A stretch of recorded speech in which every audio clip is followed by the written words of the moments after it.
의원입니다. 네, 여러분 안녕하세요. 기차역 승강장에 1급 발암물질을 바른 나무가 대거 사용되는 것으로 드러났습니다. 코레일이 기찻길에서 걷어낸 폐침목으로 승객용 계단을 만든 건데 기차역뿐 아니라 조경용으로도 팔려나가고 있었습니다. 윤정식 기자입니다. ITX 청춘 열차에서 내린 승객들이 나무 계단을 밟고 내려옵니다. 출입문이 승강장 높이와 달라 코레일 측이 만든 시설입니다. 그런데 내리자마자 풍겨오는 기름 냄새에 승객들은 당황합니다. 여기 내려오자마자 냄새가 심하게 맡거든요. 계단을 만드는 데 쓰인 폐침목에 1급 발암물질 벤조필렌 등을 함유한 크레오소트 기름이 발라져 있습니다. 크레오소트유는 방부 역할을 하는 살생 물질이에요. 이런 폐침목을 사람들이 많이 모이는 공공시설에 사용한다는 것은 넌센스죠. 증축된 서울 신도림역 승강장은 아예 폐침목을 쌓아 만든 구조물입니다. 침목을 만질 때는 마스크를 쓰고 하는 게 원칙인데 승객들이 다니는 승강장에다가 이렇게 한다는 게 저희가 보기에는 좀 아니다 싶죠. 폐침목은 조경업체 등을 중심으로 일반에도 팔려나가고 있습니다. 요거 이제 저희가 건축장에 쓰는 계단, 관계서, 절개지, 뒷목 이런 거. 폐기물 관리법상 이런 폐침목의 재활용은 명백한 불법입니다. 코레일 측은 해당 시설의 인체 유해성을 재조사하겠다고 밝혔지만 기차역에 폐침목을 사용한 이유는 잘 모르겠다고 답했습니다. JTBC 윤정식입니다. 박근혜 정부가 추진했던 공공기관의 성과 연봉제 도입이 노조의 동의 없이 이루어졌다면 무효라는 첫 법원 판결이 나왔습니다. 문재인 대통령은 후보 시절 공공기관의 성과 연봉제에 대한 전면 재검토를 언급했죠. 다른 공공기관에도 영향을 미칠지 주목됩니다. 윤세민아 기자. 지난해 11월 주택도시보증공사 근로자 10명은 공사를 상대로 취업규칙 무효 확인 소송을 냈습니다. 공사 측이 노동조합 동의 없이 취업규칙에 성과 연봉제를 도입한 것이 이유였습니다. 오늘 재판부는 노조 동의 없는 취업규칙 변경은 무효라고 판단했습니다. 노동자들이 받는 전체 임금이 늘더라도 개인에 따라 유불리가 달라지면 노동자에게 불이익을 주는 것으로 봐야 한다는 겁니다.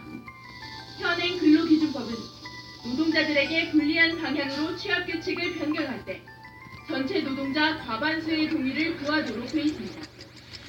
박근혜 정부는 지난해 공공기관 개혁의 일환으로 성과 연봉제를 강조하면서 상당수 공공기관이 해당 제도를 이사회 의결만 거치는 등 일방적으로 밀어붙였다는 지적을 받았습니다.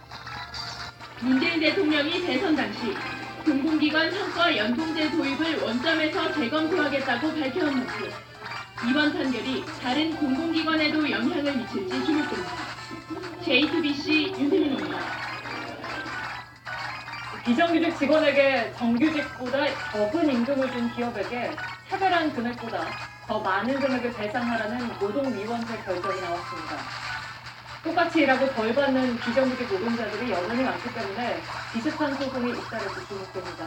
윤구열 기자입니다. 절삭공구를 만드는 한국 OSG는 생산직 219명 가운데 63명을 비정규직으로 고용하고 있습니다. 그나마 재작년까진 파견직으로 고용해오다 불법이라는 지방노동위원회 지적을 받고 비정규직 직접 고용으로 바꿨습니다. 하지만 성과급과 장려금, 휴가비는 계속 정규직의 70에서 80%만 지급됐습니다. 노동법이 어려서 그런지 그걸 인지를 못하고 있는 건 사실입니다. 전국지방노동위원회는 한국 OSG에 대해 차별금액의 1.3배에 해당하는 총 6억 원을 배상하라고 결정했습니다. 비정규직 임금 차별에 대해 징벌적 배상제가 적용된 것은 2014년 제도 도입 후 두 번째 사례입니다. 지금도 같은 일을 하고도 정규직과 비정규직의 임금이 다른 사업장이 많습니다. 하지만 이에 대해 법적인 이의를 제기할 경우 대부분 직장에서 쫓겨날 위험을 감수해야 합니다. 참여를 해봐야 이들 노동위원회 사건을 제기하면 그 무법 사장이 이 비정규직을 계속 고용하겠습니다. 따라서 차별에 대한 고발을 노조나 제3자가 대신할 수 있도록 법이 개선돼야 한다는 목소리가 높습니다. JTBC 윤두현입니다. 신화진 성신여대 총장의 재차례 연임을 결정한 이사회의 의결이 무효라는 법원 결정이 나왔습니다. 앞서 성신여대 교수회는 신 총장을 선출한 이사회 구성에 문제가 있다며 지난해 10월 소송을 제기했습니다. 신 총장은 지난 2월 교비 횡령 등의 혐의로 기소돼서 실형을 선고받은 뒤 직무가 정지된 상태입니다. 경남의 한 기숙형 대안학교에서 상습 폭행과 성추행이 있었다는 JTBC 보도와 관련해서 경찰이 이 학교 교장 46살 홍모 씨를 아동복지법 위반 혐의로 구속하고 교사 3명과 행정실장 등 조직원 5명을 불구속 입건했습니다. 경찰은 또 학교 외부 기숙사에서 생활하던 여학생 3명을 강제 추행한 혐의로 학교 관계자 남편인 61살 김모 씨도 구속했습니다. 브라질 리우데자네이루는 올림픽으로 망한 도시로 기억될 것 같습니다. 지난해 올림픽이 열렸던 시설들은 폐허로 방치되고 조직위원회는 빚더미에 허덕이고 있습니다.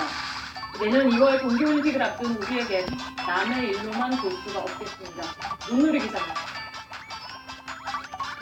지난해 여름 브라질 리우는 17일간 화려한 스포츠 축제를 벌였습니다. 하지만 지금은 빛과 폐허만 남은 초라한 도시가 됐습니다. 올림픽 경기장들은 대부분 방치돼 내부엔 녹물이 고여있고 외부엔 노숙자가 모여드는 애물단지로 전락했습니다. 경기장의 의자와 배선 등은 그룹들의 표적이 됐고 올림픽 선수촌 분양률은 10% 미만에 그치면서 수익은커녕 추가 비용만 늘고 있습니다. 결국 리우올림픽 조직위원회는 아직도 423억 원의 빚을 갚지 못했습니다. 현지 언론은 공적자금 투입이 불가피하다고 지적했지만 리우 주정부와 시정부 역시 심각한 재정난으로 쉽게 나서기 어려운 상황입니다. 내년 2월 동계올림픽을 개최하는 평창도 대회 이후가 더 큰 문제입니다.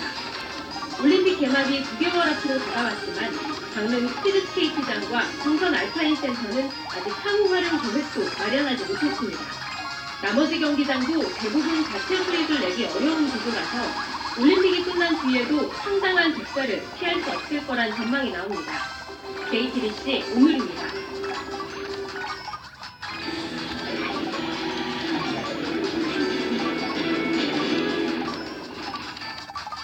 지난주 강원 동해안 지역에서 발생한 대형 산불로 수포장 420개가 넘는 규모의 산림이 컸습니다. 수십 년 동안 산과 숲을 지켜온 나무들도 잿더미가 됐습니다. 대형 산불이 난 뒤에 생태계가 받는 피해도 심각해서 자연이 스스로 복원되는 데 걸리는 시간만 최소 30년입니다. 예사카메라 김도훈 기자입니다. 영동고속도로 강릉 나들목 진입 구간입니다. 차량이 다니는 한 개 차로를 사이에 두고 양쪽 야산이 모두 시커멓게 타버렸습니다. 야산 중턱에선 불에 탄 나무를 제거하는 작업이 한창이고 또 한편에선 물잡기 한 대가 전기 걸린 흙을 긁어냅니다. 도로공사와 지자체가 내년 2월 평창올림픽 개최를 앞두고 선수촌과 경기장 등을 오가는 주요 지역이 침수 피해를 입자 긴급 복구 작업에 나섰지만 예전 모습을 다시 되찾기까지 꽤 오랜 시간이 걸릴 것으로 보입니다. 이곳은 영동고속도로 강릉용문시 바로 앞에 있는 야산입니다. 주변 정강 위에 심어놨던 소나무는 모두 이렇게 새카만 잿더미로 변했습니다. 3박 4일 동안 잡히지 않은 산불은 주변의 모습을 모두 크게 바꿔놓았습니다. 요금소 바로 앞까지 산불이 번지면서 한때 고속도로 통행이 통제되기도 했습니다. 고속도로 새까맣게 탔고 요금소까지 앞에까지 왔었고요. 저희가 이제 고객의 안전을 위해서 고속도로를 차단.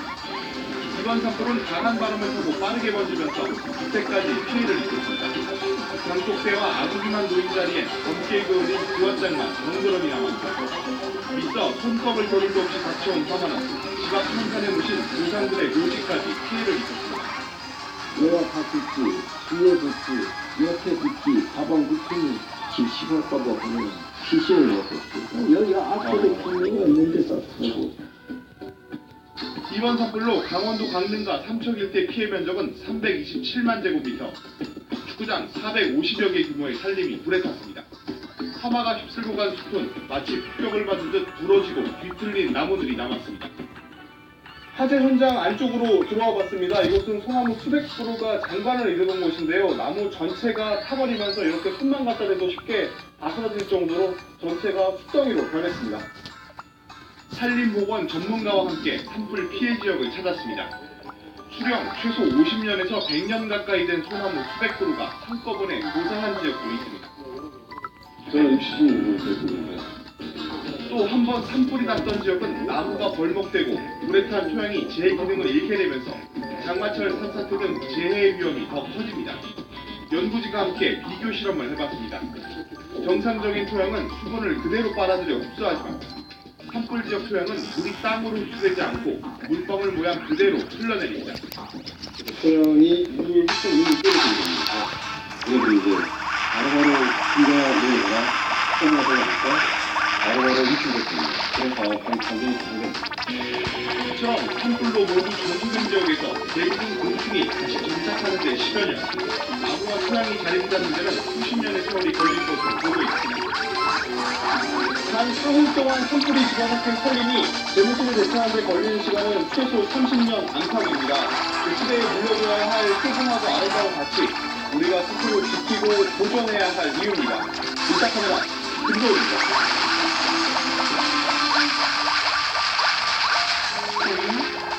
현우, 방금 믿고 말했던가? 잠시만요. 진짜 속치 오게 된다. 너무 이쁘게 말하고 좋게 말해도 말 안 듣고. 유튜브가 얼마나 찍히는데. 지금 아이랑 안 되니? 이런 생각도 우리 딸 지금 안 하면 내일 어떻게 하라는 건데? 내일 병원 가잖아. 병원 가고 시간한테 오늘 해야 되니? 잘못 그만하라면 이해하겠습니다. 오늘 찍기로 약속했단 말이야.